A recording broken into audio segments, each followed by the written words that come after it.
কেউ যদি বিজেপিকে টিএমসিকে জয়েন করায় তার বিরুদ্ধে পার্টি ব্যবস্থা নিচ্ছে।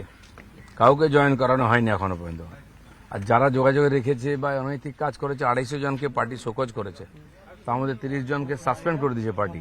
এই জন্য এখনো কারো জন্য দরজা খোলা হয়নি, যেটা বলা হয়েছিল ওটাই আছে। আর এটা পার্টির কর্মীরাও মানবে না, কারণ তারা যাদের বিরুদ্ধে লড়াই করেছে, যাদের জন্য বাড়িঘর গেছে, হাত পা গেছে, মাথা ফেটেছে, শহীদ হয়েছে 250 জন, সহজে তাদের আমরা মেনে নেব। দলের হাইকমান্ড এবং তার সঙ্গে দলের নিচুতলার কর্মী, তাদের মধ্যে কোথাও না কোথাও একটা মানসিক দূরত্ব তৈরি হচ্ছে। তার কারণ হচ্ছে এটা নিয়ে অনেকদিন ধরে বিভ্রান্তি বাড়ছে। প্রথমে তৃণমূলের বিধায়করা, ঋতব্রত শিবির, তারা বিজেপির ঘেঁষা হলো। তারপর তৃণমূলের সাংসদরা এনসিপিআই করে বিজেপির ঘেঁষা হলো। এরপর যদি তৃণমূল থেকে কাতারে কাতারে লোক বিজেপিতে ঢুকতে শুরু করে, নিঃসন্দেহে যে সমস্ত কর্মী বিগত 15 বছর হতেই পারে। আমার পাশের বাড়ি থাকে কোনো টিএমসির লোক, তার সঙ্গে কথা বলবো না? এই ধরনের রাজনীতি তো আমি কমসে কম করি না। টিএমসির এই এমএলএ এমপিদের সঙ্গে বেশিরভাগের সঙ্গে আমার সম্পর্ক আছে এখনো, কিন্তু কাউকে আমি ডাকিনি বিজেপিতে এসো। তারা তাদের পার্টি করছে। এখন সর্বভারতীয় পার্টি আমাদের, তারা যদি কোনো ডিসিশন নেয় সেটা আমরা মানবো, কিন্তু তারাও এখানকার পরিস্থিতি জানেন। তো সেই জন্য পার্টি ঢুকে যাবে, বিজেপি ডুবে যাবে এরকম নয়। সারা ভারতবর্ষে বিজেপি এভাবে জিতেছে, এগোচ্ছে এবং সুশাসন দিচ্ছে। স্যার, কয়েকদিন আগে অ্যান্টি করাপশন ব্রাঞ্চ তৈরি হয়েছে। দেখা গেল যে গতকালই একজনকে গ্রেফতারও করা হলো এবং সাব ইঞ্জিনিয়ার সে ঘুষ নিতে গিয়ে তাকে গ্রেফতার। সব জায়গায় যে সিস্টেম চলে এসছে, আমি কমপক্ষে বলতে পারি পঞ্চায়েত ডিপার্টমেন্টে 3 বছরের বেশি যারা কোনো জায়গায় ছিলেন সবাইকে আমি ট্রান্সফার করেছি। জেলা স্তরে 1150 মতো লোককে, এবং ইঞ্জিনিয়ার, চিফ ইঞ্জিনিয়ার পর্যন্ত আমাদের ডিপার্টমেন্টে তারও ট্রান্সফার হয়েছে। প্রথম এটা করতে পারি সরকারের, কারণ বহু বছর ধরে এই ধরনের ছিল আর এই গন্ডগোল চলছিল। এটা ঠিক হবে। আপনারা জানেন পঞ্চায়েত বিল নিয়ে এসে আমরা, যে পঞ্চায়েত প্রধানরা সবচেয়ে বেশি দুর্নীতি করে তাদের কাছ থেকে আর্থিক ক্ষমতা আমরা কেড়ে নিয়েছি। সরকারিভাবে যেটা করা সম্ভব সেটা আমরা নিশ্চয়ই করবো। আর সাধারণ মানুষকে বারবার বলেছি, যারা পীড়িত, যারা অত্যাচারিত, যাদেরকে লুট করা হচ্ছে, সিন্ডিকেটের বলি হয়েছেন, সবাই আইনে আশ্রয় নিন, কমপ্লেন করুন, থানায় যান। কেউ বাড়িতে এসে ন্যায় দিয়ে যাবে না। কেউ থানায় গেলে কাজ হয়ে গেলে, দেখুন এই যে এত নেতা অ্যারেস্ট হয়েছে টিএমসির ভেতরে যাচ্ছে, কেউ না কেউ তো কমপ্লেন করেছে। যদি কমপ্লেন না করে স্বপ্ন দেখে যে সোনার বাংলা হয়ে গেছে, তাহলে ভুল করছে। নবান্নতে একটা কন্ট্রোল রুম খোলা হয়েছিল এই করাপশন নিয়ে। সেই কন্ট্রোল রুমে এখনো পর্যন্ত 80% ফোন এসছে যে দাদা আমরা অন্নপূর্ণার ভান্ডার পাই।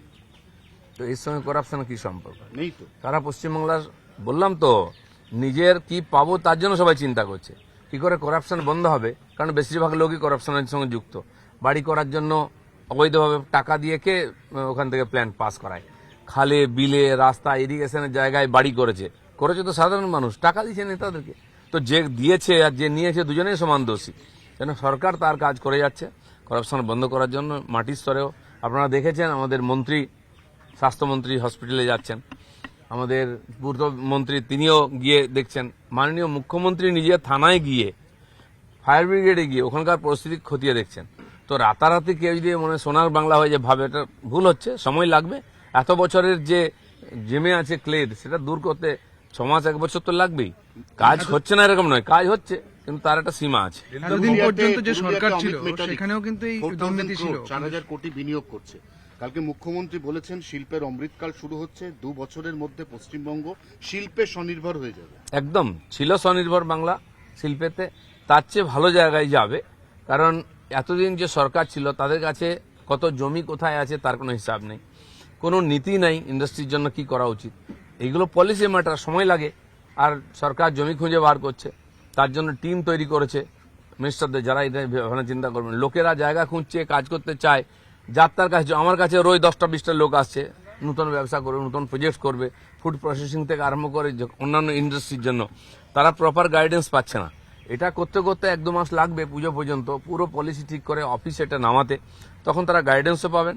যাদের কাছে জমি অলরেডি আছে তারা কাজ শুরু করে দিচ্ছেন। যারা জমির খোঁজে যাচ্ছেন, আমাদের পশ্চিমবাংলায় বহু জমি অপারেশন বর্গায় আর আক্রান্ত আছে। জমি কেনার পরে দেখা গেল মাঝখানে বর্গা আছে। ছোট ছোট আদিবাসীদের জমি আছে মাঝখানে, সে একটা 20 একরের প্লট কিনবে, সেটা যদি পরিষ্কার না হয় কাজ শুরু করতে পারছে না। এটা আজ না, 10 বছর আগে জমি কিনেছেন, কিন্তু এই যে লিটিগেশনের জন্য কাজ শুরু করতে, আজকে কাজ করতে চাইছেন। কিন্তু এটা সরকারের পলিসি ঠিক করতে হবে, আদিবাসীদের জমি কি করে হস্তান্তর করা যায়।